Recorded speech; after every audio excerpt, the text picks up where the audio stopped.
तो किसान साथियों, आप सभी का स्वागत है हमारे चैनल स्मार्ट एजुटेक पर। आज हम आपको बताएंगे जीरे के अंदर छाछिया रोग। तो विभिन्न तरह की फसलों के अंदर छाछिया रोग होता है, उसके बारे में छाछिया के क्या क्या लक्षण होते हैं और इसको कैसे कंट्रोल करते हैं, क्या इसके निवारक उपचार हैं, क्या उपाय होने चाहिए ताकि ये कंट्रोल हो जाए, उस सब के बारे में बताएंगे। तो साथियों देखिए, ये हमारा जीरे का फील्ड, हम आ गए हैं जीरे के खेत में। तो साथियों पहले तो मैं बता देता हूँ कि आज पाउडरी मिल्ड्यू, छाछिया को पाउडरी मिल्ड्यू कहते हैं, जो चूर्णिल आसिता रोग होता है। तो ये है जो मेनली रूप से एनिसिपेसी नामक फंगस के कारण होता है, और इसके अंदर क्या लक्षण होते हैं वो भी बताएंगे। तो दोस्तों, जैसा कि कहीं कहीं पौधों पे ये लक्षण दिखाई दे रहे हैं, जैसे ये खेत देखिए तो कहीं कहीं पे हैं इसकी शिकायत है, तो ये मौसम गड़बड़ होने की वजह से हुआ है। तो दोस्तों, इसके क्या क्या लक्षण हो सकते हैं। तो साथियों, इसके जब छाछिया या पाउडर मिल्ड्यू होता है तो पत्तियों के तनों पर कभी कभी सफ़ेद धब्बे हो जाते हैं। ये सफ़ेद धब्बे और पत्तियों के ऊपर और नीचे की ओर सफ़ेद आवरण बन जाता है, तो एकदम सफ़ेद टाइप का पाउडर की तरह आवरण बन जाता है।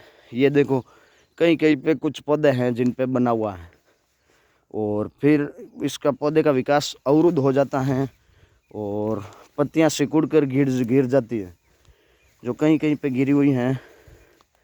तो देखिए, और फिर बाद में इसके मेन क्या लक्षण हो सकते हैं उसके बारे में भी बताएंगे। और ये जो जहाँ जहाँ पे पौधे हैं कहीं कहीं पे होता है, और जहाँ जहाँ पे खेड़ियाँ हैं या बोर के वृक्ष हैं उनके नीचे ज़्यादा होता है। तो ये संक्रमण आमतौर पर है जो गोलाकार पाउडर जैसा होता है और सफ़ेद धब्बों के रूप में शुरू होता है, और फिर पौधा धीरे धीरे झुलसने लगता है। तो यहाँ पे हम आ गए हैं खेजड़ी के वृक्ष के नीचे। यहाँ पे देखिए काफ़ी ज़्यादा हो रखा है। देखो, ये कुछ कुछ पौधों के हो रखा है, तो वो देखिए आप ज़रूर, जहाँ वाइट वाइट दाने हो गए हैं और गोलाकार सफ़ेद धब्बे बन रहे हैं, और पत्तियों, तनों और फलों को भी ये प्रभावित करता है फिर बाद में। तो ये खेजड़ी के वृक्ष के नीचे ज़्यादा होता है, और ये आमतौर पर है जो पत्तियों के ऊपरी हिस्से को भी ढक देता है, जो पत्तियों का ऊपरी हिस्सा होता है उसको भी ढक देता है, और निचली सतह पर भी होता है। ये निचली सतह पर भी वाइट वाइट हो सकता है, और इससे पौधे के अंदर प्रकाश संश्लेषण में भी बाधा उत्पन्न होती है। ये हमारा जीरा देखिए कैसा लगा आपको। तो जीरा भी अच्छा है, लेकिन इसके अंदर छाछिया की काफ़ी किसानों के कमेंट आ रहे थे, तो मैंने बता दिया छाछिया के बारे में। और इसके अंदर पत्तियां पीली होकर सूख जाती हैं, ये भी इसका मेन लक्षण है। तो देखिए हमारा जीरा कैसा लगा आपको। कहीं पे अच्छा है और कहीं पे थोड़ा बहुत ख़राब भी हुआ है। और इसके अलावा पत्तियां सूख जाती हैं पीली पड़ के, और टूट भी जाती है, विकृत हो जाती हैं। और इसके अंदर जो बाद में इसके अलग अलग चरण होते हैं, जिसमें कलियां और पौधे की बढ़ी हुई टहनियाँ और नोक हैं जो विकृत होकर टूट जाती हैं। और इसके अंदर जो छाछियाँ हैं उसको कंट्रोल कैसे करें उसके बारे में भी बताएंगे। तो साथियों, जो हैं उसको कंट्रोल करने के लिए सबसे पहले तो हम बताएंगे कि इसके अंदर सल्फ़र का छिड़काव कर सकते हैं। इसके अलावा नीम ऑयल का या काओलिन का या एस्कॉर्बिक एसिड पर आधारित जो है वो पत्तियों पर स्प्रे कर सकते हैं, जिससे कि गंभीर संक्रमण का जो खतरा होता है वो टल सकता है। फिर आगे इसका रासायनिक नियंत्रण क्या क्या होना चाहिए वो भी बताएंगे। तो साथियों देखिए, इस साइड में अच्छा है और इस साइड में थोड़ा छिद्दा है। तो रासायनिक नियंत्रण के तौर पे इसके लिए उपलब्ध हो तो हमेशा जैविक उपचार के साथ इसके निवारक उपाय भी करने चाहिए, और इसका एक सिंगल एकीकृत दृष्टिकोण पर आधारित उपचार करें तो है जहाँ पे रुक सकता है। तो मित्रों, इसके लिए एक खस्ता फफूंदी, जो ये पाउडरी मिल्ड्यू के प्रति संवेदनशील फसलों की संख्या को देखते हुए किसी विशेष रसायन का चयन कर सकते हैं। सिफारिश तो अलग से विशेष रूप से इसको है जगह रोकने का 100% तो कोई सिफारिश करना मुश्किल है। फिर भी जैसे वेटेबल सल्फर है उसका भी स्प्रे कर सकते हैं, इस 3 ग्राम प्रति 1 लीटर पानी में। इसके अलावा हेक्साकोनाजोल है, माइक्लोब्यूटानिल है, इस पर आधारित विभिन्न फंगिसाइड का स्प्रे कर सकते हैं। इसके अलावा इसके अंदर ट्राईसाइक्लाजोल का भी स्प्रे कर सकते हैं, टेबुकोनाजोल का भी कर सकते हैं। सल्फर तो आ ही गया है, और हेक्साकोनाजोल जो मेनली रूप से इस पर कार्य करेगा उसका भी कर सकते हैं। देखिए हमारा जीरा आपको कैसा लगा। और ये इस फंगस जो पाउडरी मिल्ड्यू है चूर्णी लासिता, उसका क्या कारण है? तो फंगस हैं जो बीजाणु की पत्तियों और किस कारण से ये फैलता है? तो फंगस जो बीजाणु की पत्तियों और कलियों व अन्य पौधों के मलबे के अंदर सर्दियों में रहते हैं, ये सर्दियों की वजह से भी फैलता है।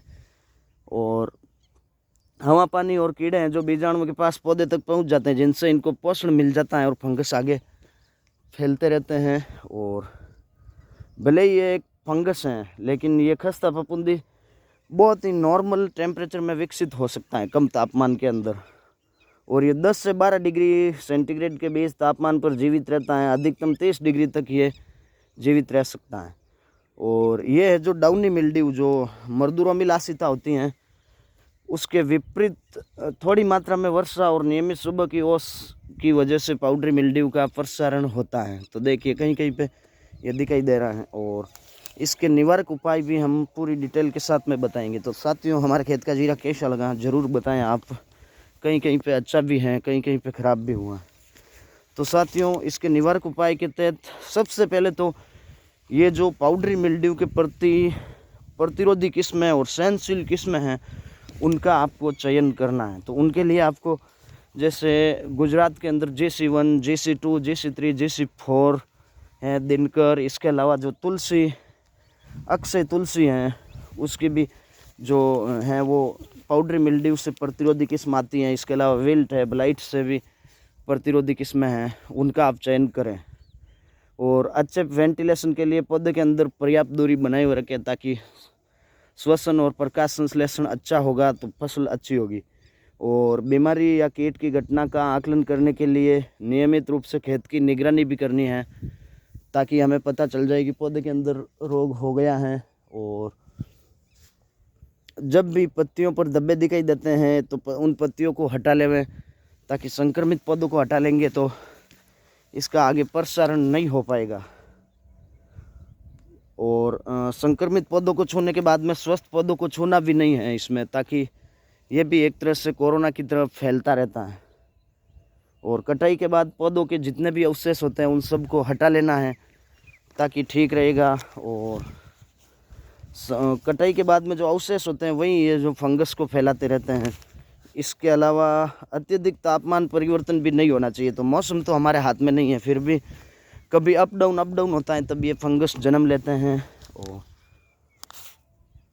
और संतुलित पोषक तत्व की आपूर्ति के साथ में खाद की भी सप्लाई करते रहें, जो माइक्रो न्यूट्रिएंट है उनका स्प्रे भी करते रहें, और खाद की भी आपूर्ति देते रहें। ये जीरा कैसा लग रहा है आपको ज़रूर बताएं।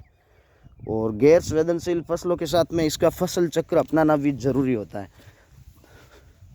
उससे भी आपको अच्छे परिणाम मिलेंगे। और गीली घास की एक मोटी परत मिट्टी से पत्तियों तक बीजाणुओं के फैलाव को रोक सकती है। जैसे कि गीली घास की जहाँ जहाँ पे ये संक्रमण हुआ है वहाँ पे गीली घास की एक मोटी परत बना लें, ताकि आगे नहीं फैलें। और कटाई के बाद पौधे के अवशेष होते हैं उनको पूरी तरह से मिट्टी में गहराई तक खोदने के लिए मिट्टी की अच्छी तरह जुताई। तो इसके लिए सबसे बड़ी बात तो ये है कि मिट्टी की जुताई भी अच्छी होनी चाहिए। और जुताई सबसे पहले हो जाए तो फंगस हैं जो ख़त्म हो सकते हैं, ताकि ये पाउडरी मिल्ड्यू का प्रसारण नहीं हो। तो अच्छी जुताई भी होना ज़रूरी है। इसके अलावा आप इसके अंदर ट्राइकोडर्मा भी दे सकते हैं, ये भी एक बहुत अच्छा उपाय होगा। और